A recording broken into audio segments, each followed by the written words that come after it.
आप देख रहे हैं नेट्रिक न्यूज, साहस सच कहने का। नमस्कार, नेट्रिक न्यूज में आप सभी का स्वागत है। मैं हूं आपके साथ सपना दुबे। इस लोकसभा चुनाव के दौरान रोज नए वाक्य देखने को मिल रहे हैं। कभी कोई नेता आपत्तिजनक बयान देता है तो कभी किसी नेता पर मुसलमानों को धमकाकर वोट मांगने का आरोप लगता है। ऐसे ही कई घटनाएं देखने को मिल रही हैं, लेकिन गुरुवार को दिल्ली में जो हुआ वो शायद अपनी तरह की पहली घटना थी। इस पूरी घटना को अगर हम जूता कांड नाम दे दें तो गलत नहीं होगा, क्योंकि इस प्रकरण में जूते को ही इस्तेमाल में लाया गया है। दिल्ली में हुई इस घटना के बारे में हम आपको विस्तार से बताते हैं। दरअसल दिल्ली में बीजेपी के प्रवक्ता GVL Narasimha Rao press conference कर रहे थे, तभी उनके मुंह पर किसी ने जूता फेंक दिया। जीवीएल नरसिम्हा राव और भूपेंद्र यादव साध्वी प्रज्ञा पर बीजेपी हेडक्वार्टर में ही प्रेस कॉन्फ्रेंस कर रहे थे, तभी जूता फेंकने वाले आरोपी को तुरंत ही वहां मौजूद सुरक्षा कर्मियों ने पकड़ लिया। जूता फेंकने वाले शख्स की पहचान शक्ति भार्गव के रूप में की गई है। बताया जा रहा है कि शक्ति भार्गव कानपुर का रहने वाला है और घटना को अंजाम देते वक्त वो हॉल में सबसे आगे घात लगाए बैठा था।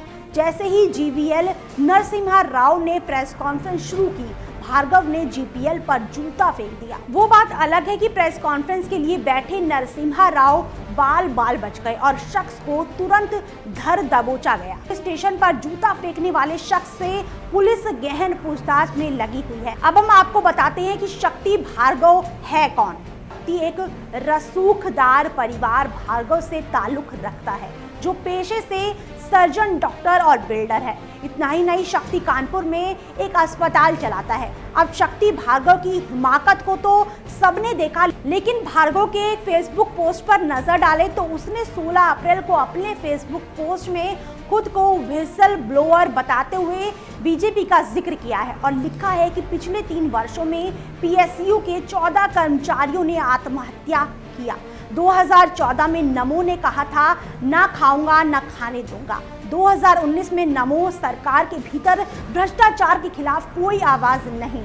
भार्गव ने अपने पोस्ट में लिखा है कि एक तरफ लाल इमली मिल्स के दर्जनों कर्मचारी आत्महत्या को मजबूर हैं, वहीं दूसरी तरफ 11 संपत्तियां जिनकी कीमत 450 करोड़ रुपए है, उनके सौदे को साल 2008 में रद्द कर दिया गया था। उसे समझौता धारकों ने 11 करोड़ रुपए में ब्रिटिश इंडिया कंपनी के पास बंधक बनाकर रखा हुआ है। अपने फेसबुक पोस्ट में भार्गव ने बीएसएफ जवान तेज बहादुर यादव के बारे में भी लिखा है। भार्गव ने यादव के एक पोस्ट की याद दिलाई और पोस्ट में लिखा है कि यादव ने 2017 में एक वीडियो पोस्ट किया था जिसमें उन्होंने खराब खाने की शिकायत की थी। तथ्यों को सामने लाने के उनके साहस की प्रशंसा की जानी चाहिए थी।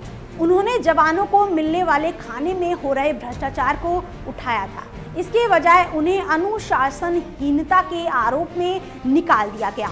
वहीं बीजेपी ने इस घटना की कड़ी निंदा की है और कहा है कि ये बहुत दुखद और निंदनीय है। इस जूता कांड पर बीजेपी प्रवक्ता नलिन कोहली का कहना है कि जिस भी शख्स ने ये किया और अगर किसी के कहने पर किया है तो ये बेहद दुखद है। ये अमर्यादित आचरण है और लोकतंत्र में इसके लिए कोई जगह नहीं। फिलहाल देखना ये होगा कि क्या ये कांड सियासी रूप लेता है, क्या इसके पीछे किसी ने साजिश रची थी।